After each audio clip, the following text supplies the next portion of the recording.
একটা মৃত্যু, কিন্তু অনেকগুলো প্রশ্ন। রাহুল অরুণোদয়ের মৃত্যুর দায় কার? আদৌ মানা হয়েছিল কোনো সেফটি প্রোটোকল? শুটিংয়ের অনুমতি, নজরদারি নিয়ে উঠছে প্রশ্ন।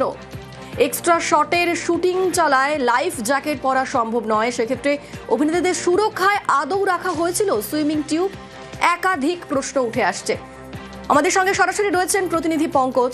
পঙ্কজ, অত্যন্ত মর্মান্তিক এই দুর্ঘটনা, সেই সময়ে ঠিক কি ঘটেছিল?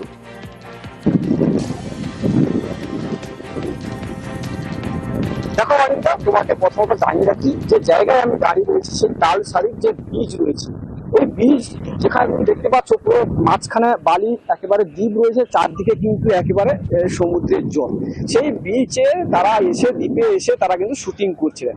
এই যে শুটিং এর স্পট দেখতে পাচ্ছ, এটাই হচ্ছে শুটিং এর স্পট। এই জায়গায় দাঁড়িয়ে যখন শুটিং করছিল, মানে আলাদাভাবে তারা যখন শুটিং করছিল, রাহুল এবং শ্বেতা মিশ্র আর একজন টেকনিশিয়ান, যেখানে প্রত্যক্ষদর্শীরা তারা জানাচ্ছেন যে এই জায়গায় শুটিং করার সময় তারা কিন্তু যখন ওই শ্বেতা মিশ্র জলের তলে এখানে নাম থেকে জলের ঢেউ আসে তখনই তলিয়ে যায়। তারপরেই কিন্তু যেখানে রাহুল এবং টেকনিশিয়ান তারা কিন্তু ঝাঁপ দেয়, তারপর টেকনিশিয়ান অলরেডি সেও ভেসে যায়, তারপরে রাহুল শ্বেতাকে উদ্ধার করে, তারপরে টেকনিশিয়ানকে উদ্ধার করতে গেলে কিন্তু রাহুল ডুবে যায় আর তার দেহ পাওয়া যায়। সেই ক্ষেত্রে যখন তারা ঘটনাস্থলে স্থানীয় প্রশাসনকে অনুমতি না নিয়ে তারা কিন্তু শুটিং করছে।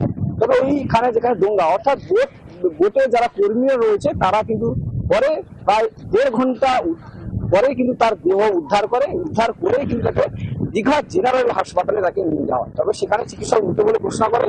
এই যে রাহুল অরুণোদয় বন্দ্যোপাধ্যায়, তার এই মর্মান্তিক মৃত্যু যেমন টলি পাড়ায় শোকের ছায়া, তেমন টলি ইন্ডাস্ট্রিতেও শোকের ছায়া নেমে আসে।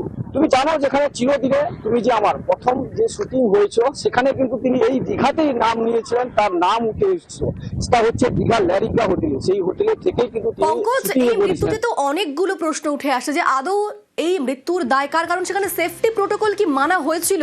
কারণ এই তালসারিতে সেখানে তো খুব একটা, তার জল তো খুব একটা বেশি নয়, সেখানে হঠাৎ করে কিভাবে এত বড় একটা ঢেউ এলো যেখানে তলিয়ে গেল? সেই সময় কি জোয়ারের সময় চলছিল?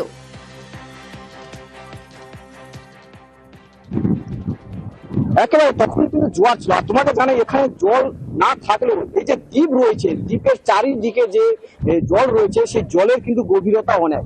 সেই গভীরতা অনেক সাঁতারের পক্ষে যারা নতুন, যারা সমুদ্রে বা সাঁতার কাটতে না জানেন না, তারা কিন্তু তাদের ক্ষেত্রে কিন্তু বড় বিপদ। এই যে জল যে রয়েছে, এই যে দ্বীপ, এইখানে ধরো দাঁড়িয়ে এই জায়গায় তারা কিন্তু শুটিং করেছিলেন। এই বালিতে যখন দাঁড়িয়ে তখন ঢেউ আচমকা আসে। সেই সময় আরো কোনো সেফটি প্রোটোকল মানা হয়েছিল কি? না, একেবারে সেফটি প্রোটোকল মানেনি, তবে তারা কোনো অনুমতিও নেয়নি। এখানে কোনো নিজেরা বা নিজেদের মধ্যে সেফটি জ্যাকেটও পরা নেই, এমনটা কিন্তু স্থানীয় বাসিন্দা সহ এই যে অর্থাৎ বোটের যে সমস্ত কর্মীরা রয়েছে বা মৎস্যজীবীরা রয়েছে তারা কিন্তু জানাচ্ছেন তারা নিজেরাই নিজেদের কিন্তু ভিডিও করছিলেন এমনটা, এবং অনুমতি না নিয়ে তারা কিন্তু এই দ্বীপের মধ্যেই কিন্তু তারা শুটিং করছিলেন। তারপরে এই ঘটে যাওয়া ঘটনার পরে তারা কিন্তু দুঃখ প্রকাশ করছে। তারা জানাচ্ছেন যে প্রশাসনের অনুমতি না নিয়ে তারা এইভাবে যে শুটিং করা বা তাদের যে এই বড় বিপদ আনলো, এটা একেবারে তারা মানতে পারছেন না। তারা কিন্তু জানাচ্ছেন যে এই ধরনের বিপদ আমরা একেবারেই অনুমতি ছিল না শুটিং এর।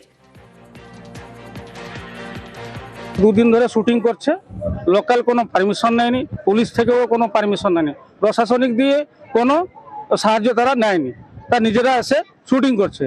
কেউ লোকাল লোকেরও সাপোর্ট নিচ্ছে না, পারমিশন একদম নেই, কোথাও পারমিশন নেই, না প্রশাসনিক পারমিশন, না আমাদের লোকাল সোসাইটি থেকে পারমিশন, কোনো পারমিশন নেয়নি তারা।